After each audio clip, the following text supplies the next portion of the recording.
Good evening, blindies. Welcome to another episode of Yarn and Cars. In this series that we're going to do, we're talking about the most underappreciated, overused, humble car in the world's existence. Every family has had one of these over their years. They are always unappreciated, abused, misused by adventurous youths, overstacked by overzealous fathers, crammed full of mischievous brats by poor mothers, and are generally just the backbone of every household. We're talking about the humble station wagon. I love these cars. My favourite cars of all time are station wagons. Over this series, I'll be explaining why. So, follow us along and let's see what we can find about the humble station wagon. Righto, let's get into this. As I said, these are my favourite cars of all time, and we're going to start at the beginning. The first station wagon that I could research ever created was around 1910 by independent creators based on Model T Fords. They were pretty much used to cart stuff around rail yards and things, or just a cargo hack, something like that they were called. But it all started back then. Now, the versatility and usability of a station wagon is second to none, and that's why they were created originally. So, the first mass-produced station wagon was in 1946, and it was produced by the Willys Company. Quickly followed in succession, Ford, GM, Chrysler picked them up and run with them hard. They were so usable. Families loved them, tradies loved them. You could put the family in during the week, chuck your picnic stuff in on the weekend and go out camping and that. That's why I love station wagons, because you can chuck down that back seat and you got an instant bed wherever you go on the road. So let's do some more research and find out some of these cool station wagons from over the years. Righto, so let's get into these station wagons. Now let's start with the best station wagon manufacturers in the world. Australia, of course, no other. If we lived in the 70s, it was a regular occurrence to see a bunch of Wagons in the back of a station wagon with surfboards stuck to the roof, generally a Holden. The first Holden mass-produced station wagon was the FJ, and even that wasn't in large numbers, but the FJ was an Australian icon, a gorgeous looking car in a sedan, and an even cooler looking car as a station wagon.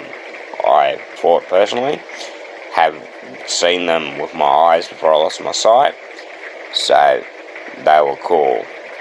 From there we went into the FEFC series. They were cute. They were a really cute little Holden. I always liked the FC station wagons, thought they were great. And generally every station wagon Holden built was a good bit of gear. Look at how many of them are still on the roads and sitting around in yards and things like that. They've stood the test of time.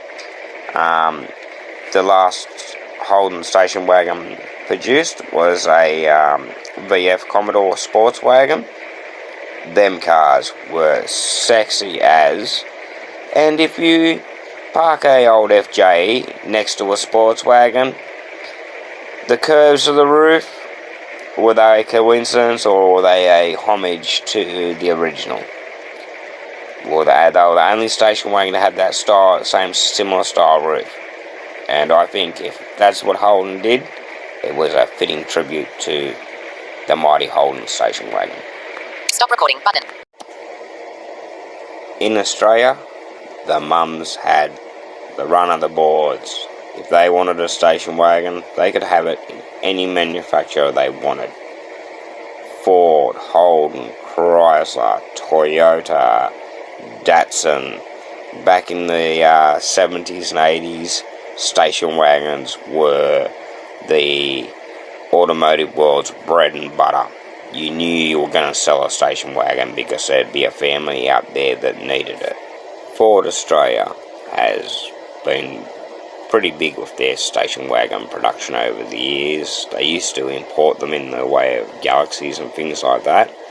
But then when the XL Falcon came along, we started building them ourselves, and they've gone from some pretty cool body styles along the way, from the roundness of the XP to the squareness of the XR, XYs, back to the roundness of the X8, XCs, and then again going square with the XD and rounded again with the EL. But the greatest Ford they ever produced station wagon was in 1971, and you could buy it off the dealer floor, and you could get a four-wheel drive Ford station wagon. They were that cool, even Holden copied them later on. You all know I'm a Holden fan, but Ford were the first to do the Australian four-wheel drive station wagon.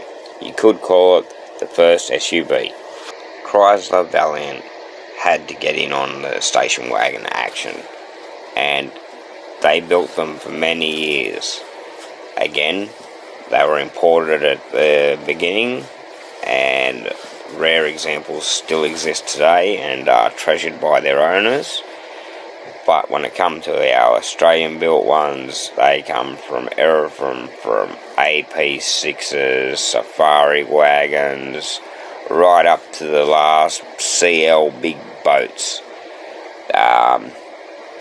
They just seem to get bigger and more bloated as the years went on, unfortunately. But Chrysler Australia, they threw their hat into the ring, and they produced a lot of really good station wagons.